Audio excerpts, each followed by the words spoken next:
Ձեզ հարգելի հեռուստադիտողներ, Սփյուռքի գործերի գլխավոր հանձնակատարի գրասենյակը դեկտեմբերի 13-ից 19-ը կանցկացնի իրականացնի հայրենադարձության շաբաթ 7-օրյա միջոցառումների շարքը։ Այս ծրագիրը նախատեսված է այն սփյուռքահայերի համար, որոնք ցանկանում են հայրենադարձվել իրենց հայրենի կամ չգիտեն հայրենադարձության հնարավորությունների մասին, օրինակ ինչպես կարելի է վերադառնալ հայրենիք, այստեղ հաստատվել եւ այսպես այս ծրագրի մասին մենք խոսենք Սփյուռքի գործերի գլխավոր հանձնակատարի գրասենյակի ռազմավարությունների մշակման բաժնի պետ եւ հայրենադարձության հարցերի պատասխանատու Հովհաննես Ալեքսանյանի հետ։ Բարև ձեզ, պարոն Ալեքսանյան։ Շնորհակալ եմ մեր հրավերն ընդունելու համար։ Շնորհակալություն հրավերի համար։ Պարոն Ալեքսանյան, ինչ է այս ծրագիրն իրենից ենթադրում, ինչպես է անցկացվելու, գիտեմ, որ կա on-line եւ off-line միջոցառումների շարք։ Շատ լավ, ուրեմն հայրենադարձության գործընթացի մեջ Սփյուռքի գործերի գլխավոր հանձնակատարի գրասենյակը եւ Սփյուռքի մեր հայրենակիցները ամբողջ տարվա ընթացքում են գտնվում։ Այս միջոցառումների շարքը ուղղակի գալիս է ամփոփելու 2021 թվականը եւ գաղտնիք չէ, որ տեղեկատվական կամ իրազեկման ծրագրերը շատ կարեւոր են ցանկացած գործընթացի հաջողության ապահովման տեսանկյունից, ուստի այս միջոցառումների շարքը գալիս է լրացնելու դրանցից մեկը։ Այս իմաստով պետք է նշենք, որ ամբողջ տարվա ընթացքում մենք մի քանի հավաք ժողովներ ենք ունեցել Սփյուռքի գործերի գլխավոր հանձնակատարի գրասենյակում, հատկապես նոր եկած հայրենադարձ ընտանիքների հետ, նրանց իրազեկելու համար Հայաստանում հնարավորությունները, բիզնես դնելու հնարավորությունները, մաքսային սահմաններով անվճար իրենց անձնական գույքն ու ունեցվածքը, այդ թվում ավտոմեքենան տեղափոխելու հնարավորությունները, կրթական, առողջապահական եւ այլ հարցերի շուրջ քննարկումներ են տեղի ունեցել։ Հիմա այս միջոցառումները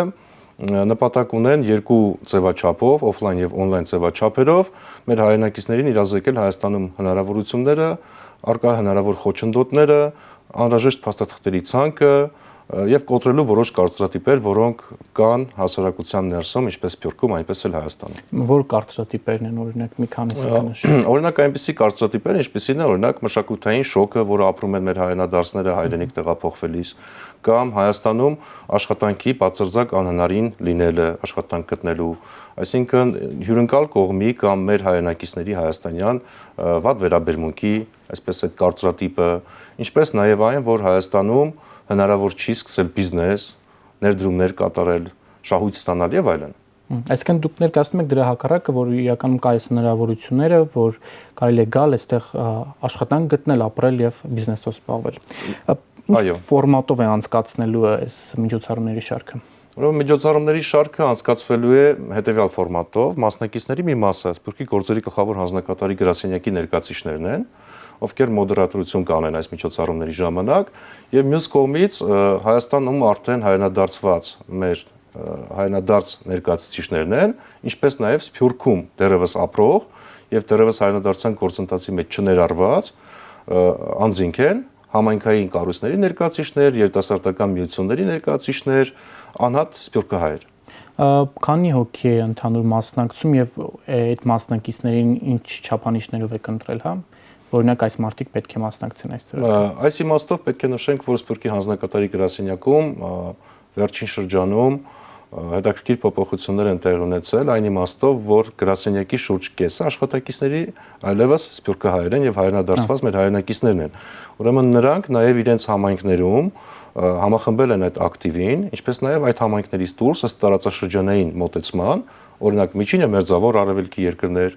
ԵՄ երկրներ, հետսովետական տարածքի երկրներ կամ հյուսիսային եւ հարավային Ամերիկայի երկրներ եւ այս տարածաշրջաններից ներգրավել են մեր համայնքային եւ այլ կառույցների ներկայացուցիչների, որոնք որ հնարավորինս ակտիվ են, հետաքրքրված են եւ ինչու ոչ մշտական կապի մեջ են գրասենյակի հետ,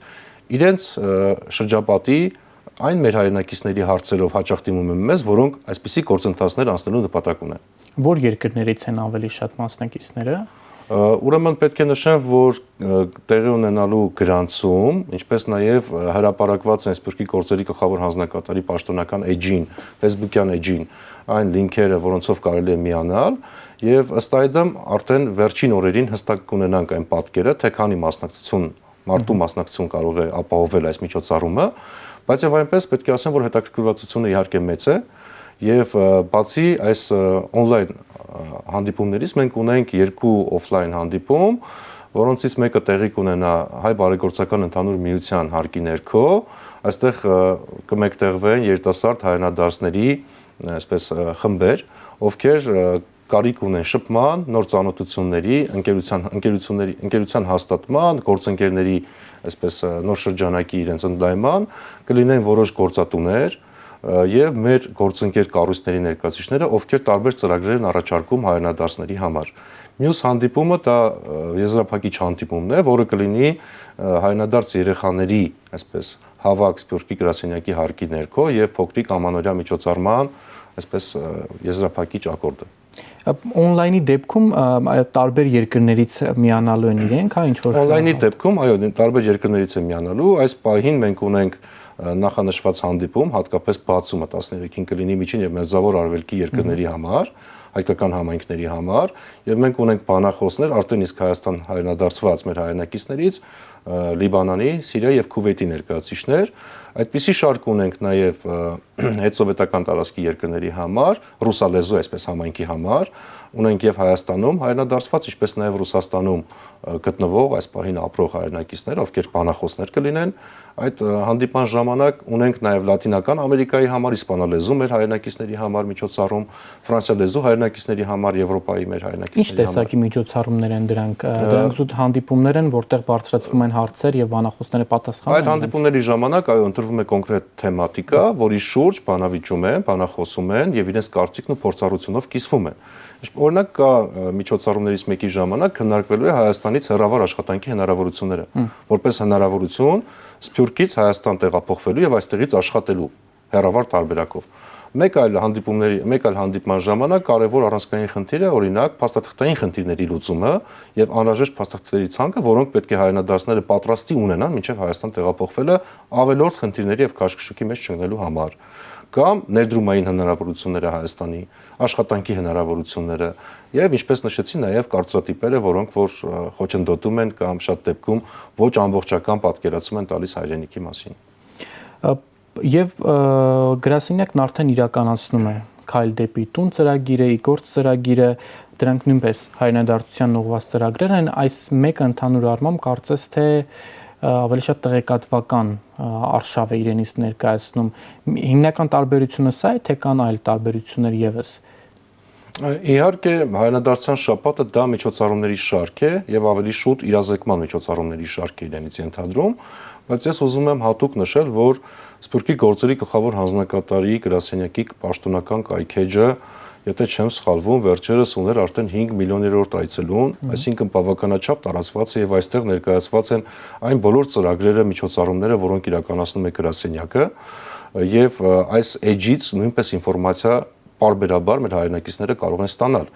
Ինչպես նաև Սփյուռքի հանձնակատարի գրասենյակը եւ Ռեպատ Արմենիա կազմակերպությունը համատեղ մշակել են հայրենադարձության ուղեցույց, որը տպագրված է արևմտահայերենով, արևելահայերենով, ռուսերենով, անգլերենով, շուտով պատրաստ կլինի իսպաներեն եւ ֆրանսերեն տարբերակները, այսինքն սա եւս կարեւոր տեղեկատվական, այսպես աղբյուր է, որի միջոցով հնարավոր է պատկերացում կազմել այս գործընթացի մասին։ Այս միջոցառումների շարքը իհարկե գալիս է ամփոփելու տարին, բայց իհարկե Քայլ դեպի տուն, Իգործ ծրագիրը, երիտասարդ դեսպանների ծրագրերը, որոնք իրականացնում է գրասենյակը ամեն տարվա ռեժիմով, այսպես պարբերականությամբ, նրանք ի վերջո այո միտված են հայրենադարձության գործընթացի մեջ մեր պատանիներին, երիտասարդ մասնագետներին եւ ինչու ոչ համայնքային գործիչներին ներառելու համար։ Այդ իմաստով պետք է նաև նշեմ, որ այս հայրենադարձության շաբաթվա միջոցառումների շրջանակում, որոնք տեղի կունենան Հայաստանում, դրան զուգահեռ Սփյուռքյան համայնքներում իրենց նախաձեռնությամբ մեր հայրենադարձության շաբաթվա այսպես օրերի շրջանակում իրականացնելու են նաև առանձին հանդիպումներ, օրինակ, որի մեջ ներառված են երիտասարդ դեսպանները, ովքեր Հայաստանում մասնակցել են ծրագրի եւ վերադարձել են համայնքներ։ Այդպիսի առաջարկություններ մենք ունենք, զուգահեռ տեղի կունենան նաև իրենց համայնքներում, այսինքն այս միջոցառումների շարքը կլինի եւ Հայաստանում եւ Սփյուռքում։ Այդպիսի միջոցառումներ պլանավորված են Բելգիայի մասով, Ֆրանսիայի մասով, Ավստրիայի մասով, Վրաստանի մասով, Ռուսաստանի մասով։ Շատ լավ եւ այդ օֆլայն միջոցառումները, որ պետք է լինեն արդեն Հայաստանում, այստեղ արդեն հայրենադարձված մասնակիցներն են, հա, մասնակցելու ծրագրին, թե նաև լինելու են մարդիկ, որ օրինակ արտասահմանից գալու են այստեղ մասնակցեն այդ ծրագրին։ Վերջին մենք 2 հանդիպումներ ունենք, որոնք որ պետք է ֆիզիկապես ներկա գտնվել, որոնց այդ միջոցառումներին իհարկե մասնակցելու են արդեն հայրենադարձ հայրենակիցները, ովքեր գտնվում են Հայաստանի Հանրապետությունում, աշխատում են, ապրում են, սովորում են, տեղափոխվել են արդեն ընտանիքներով թե անհատապես, եւ այդ միջոցառումների ժամանակ գրանցումը լինելու էլեկտրոնային եղանակով բաց է, իհարկե անսահմանափակ չէ մեր դահլիճային հնարավորությունները, բայց կարծում ենք, որ ակտիվ մասնակցություն կլինի, ընդ որում մենք ունենք նաև հովանավորներ այս միջոցառման հետ կապված եւ նրանց շնորհակալություն ենք հայտնում եւ ուզում ենք նշել, որ բյուջեից որևէ գումար այս միջոցառումների համար մենք չենք ծախսում, գրեթե չենք ծախսում, այո։ Շատ լավ է։ Եվ այս մեկ շաբաթը կբավարարի նրանց ընդհանուր պատկերացում կազմել կամ որոշել վերջապես նրանք հայրենադարձվում են թե ոչ։ Ես կարծում եմ, որ հայրենադարձության թեման պարբերաբար պետք է արծարծվի մամուլով, հեռուստատեսությամբ, միջոցառումներով, բոլոր գործընկեր կազմակերպությունների միջոցով։ Այո, խնդիրը նրանում է, որ մենք այսօր հայրենադարձների համար ինտեգրման կամ սոցիալական ֆինանսական փաթեթ, որպես այդպիսին ֆինանսական փաթեթն եմ հատկապես շեշտում, չունենք, որովհետև բայց այդ օրենքը քննարկվում է, պետք է ընդունվեր, չէ՞, այո, նկատի ունեմ, որ մենք փաթեթ չունենք այն ծավալով, որ կարողանանք օժանդակել, բայց այնուամենայնիվ մենք բացի ֆինանսական, այսպես առաջարկությունից, որը չենք կարող անել, լուծում ենք տարատեսակ խնդիրներ, առողջապահական, կրթական, աշխատանքի տեղավորման, մաքսային սահմաններով բեռը անցկացնելու, առանց մաքսատուրք վճարելու եւ այլ հարցեր ենք լուծում, որոնք ոչ պակաս կարեւոր են եւ կան ընտանիքներ, ովքեր որ ֆինանսական առումով բավական կայացած են եւ նրանք այդ օժանդակության կարիքը չունեն։ Իհարկե ունենք խոցելի համայնքներ, որտեղից եկած մեր հայրենակիցներին փորձում ենք գործընկեր կառույցների միջոցով այդ օժանդակությունը հասնել, մինչեւ որ կունենանք այնպիսի ֆինանսատնտեսական իրավիճակ, որ հնարավոր կլինի ավելի լայն փաթեթ եւ մեծ փաթեթ առաջարկել։ Այս մասով դուք խոսեցիք հայրենադարձության օրենքի մասին, որի նախագիծը պատրաստ է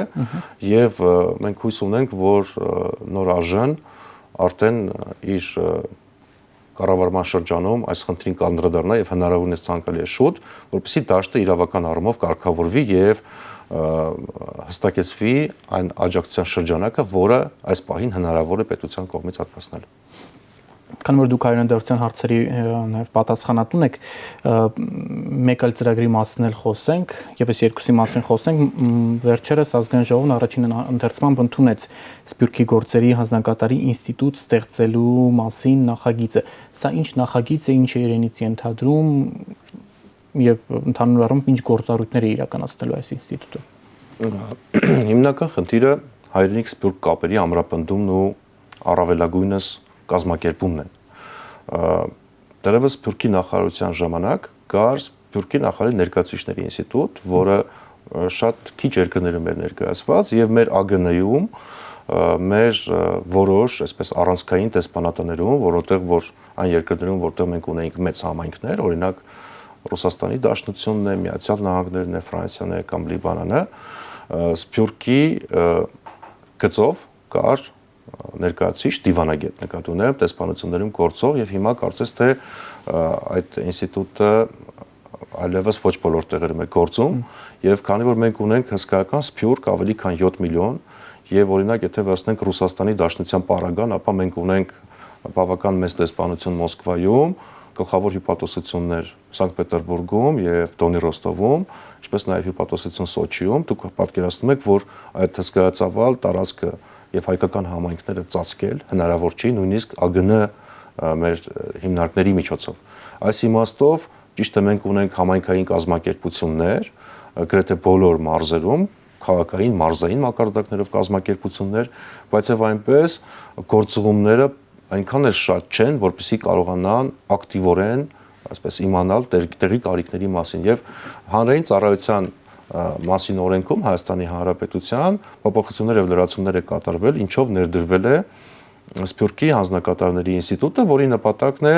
աշխուժացնել տեղերում եւ իրականացնել Սփյուռքի գործերի գլխավոր հանձնակատարի ՀՀ կառավարության վարչապետի հանձնարարականները եւ ավելի մոտ գտնվելով Սփյուռքին ներկայացնել արկա խնդիրները։ Այսինքն Սփյուռքի համայնքում ինչ-որ կենտրոններ են լինելու, որտեղ լինելու աշխատողներ, որոնք զբաղվելու են ինչ-որ համայնքային ներքին խնդիրներով։ Ուրեմն Սփյուռքի հանձնակատարի ինստիտուտը ինքը չվճարվող պետության կողմից, չվճարվող, այսպես հաստիկ է հասարակական հիմունքներով, եւ նա ուղղակի կոորդինացնելու է եւ օգնելու է Սփյուռքի գործերի գլխավոր հանձնակատարին, նրա գրասենյակին տալ համապատասխան եզրակացություններ, առաջարկություններ, տեղերում կազմակերպել նաև գործողումների ժամանակ համայնքային հանդիպումները համագործակցելու այդ երկրում Հայաստանի Հանրապետության դիվանագիտական ներկայացության հետ Սփյուռքին առաջվող խնդիրներ լուծելու համար։ Հասկացա։ Այն այստեղ է լինելու։ Այսինքն համայնքներում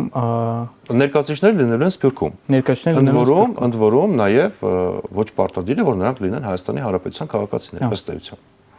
Առաջիկայում, երբ որ գործարկվի այս ինստիտուտի այսպես մեխանիզմները, ավելի հստակ կերևա, թե ինչ հնարավոր շրջանակի կարող է նաև այդ երիտասարդ դեսպանների պես ինչ որ մի նոր այլ ուղղություն է։ Կարծես թե մեր դեսպաններն են լինելու Սփյուռքի մասով, հա, որոնք համակարգելու են։ Այստեղ պետք է մենք զգուշություն ցուցաբերենք եւ կարծում եմ օրենքի մասով դա հստակարված է, որպեսզի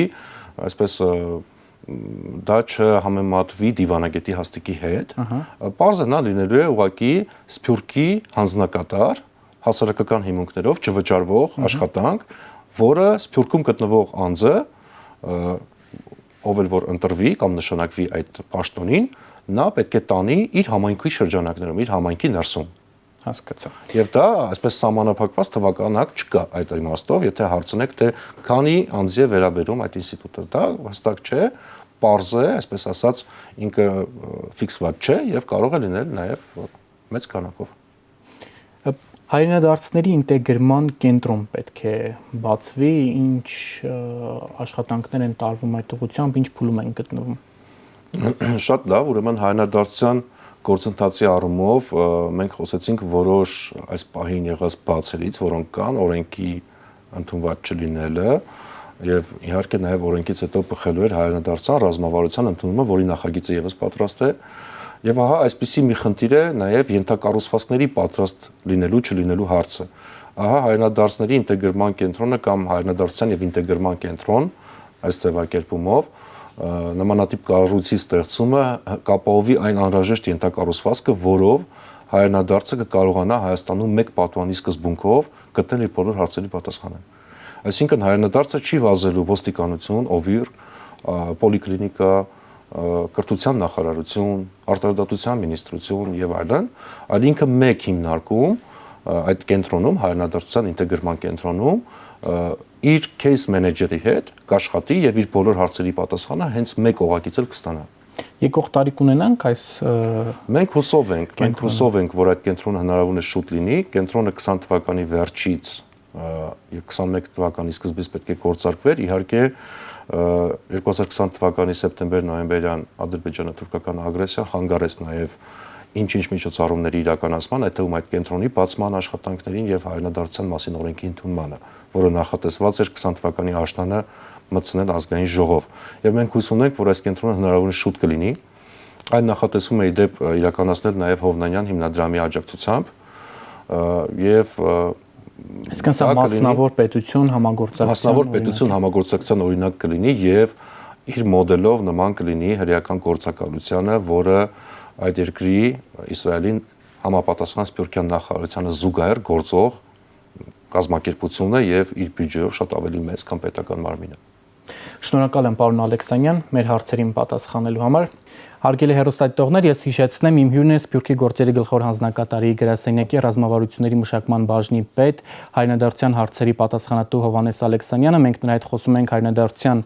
շաբաթ 7-օրյա միջոցառումների մասին, այն անցկացվելու է դեկտեմբերի 13-ից 19-ը, տևելու է 1 շաբաթ։ Նաև խոսեցինք երկու այլ ծրագրերի մասին, որոնք պետք է իրականացնի գրասենյակը, դա վերաբերում է Սփյուռքի հանձնակատարի ինստիտուտին եւ հայրենադարձների ինտեգրման կենտրոնին։ Այս երկու ծրագրերն էլ նախատեսված է, որ կբացվի արդեն եկող տարի։ Սա կարճ այն մասին, եթե բաց եք թողել մեր զրույցը, լավ մնացեք։